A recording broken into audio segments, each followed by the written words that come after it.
Viewers, drama serial मेरा दिल मेरा दुश्मन की जैसा कि आज की एपिसोड में आपने देखा, शाहीना ने बेहिसी की इंतहा कर दी।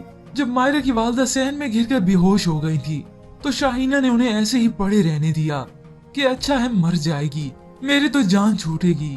और मायरा ही सही वक्त पर आकर शामिर के साथ उसे अस्पताल ले गई।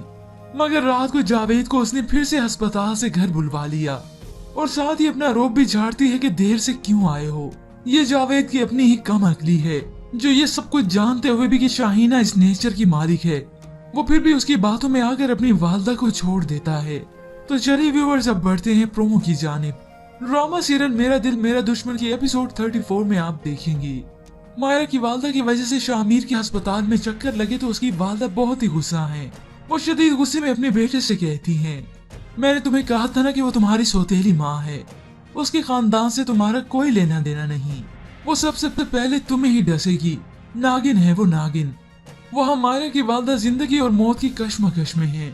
मायरा अपनी वालदा को तसल्ली देती है, 1-2 दिन की बात है, उसके बाद आप बिल्कुल ठीक हो जाएंगी, चलने फिरने लगेंगी। अब मायरा को क्या अंदाजा कि शाहीना क्या क्या सलूक करती है इनके साथ। आज उसी की वजह से तो वो इस हाल में पहुंची हैं। और इसी के दौरान वहाँ अली की तबीयत खराब हो गई। एमन उसे इसी अस्पताल लेकर आई। वहाँ शामिर कहता है, एमन ने जो हमारे साथ किया मैं उसे छोड़ूंगा नहीं। तो इधर मायरा की वालदा की वजह से जफर अस्पताल आया तो वहीं एमन की अचानक नजर अपने चचा पर पड़ी।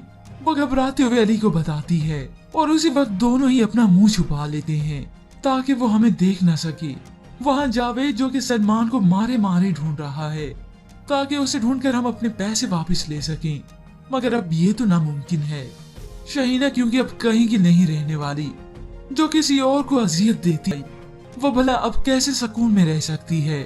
पर इस सब के बाद क्या जफर देख लेगा इन दोनों को और क्या मायरा की वालदा जिंदा रहेंगी, इसके मुतालिक हमें अपनी कीमती राय जरूर दीजिएगा। मज़ीद ड्रामास प्रोमो के लिए आप देखते रहिए।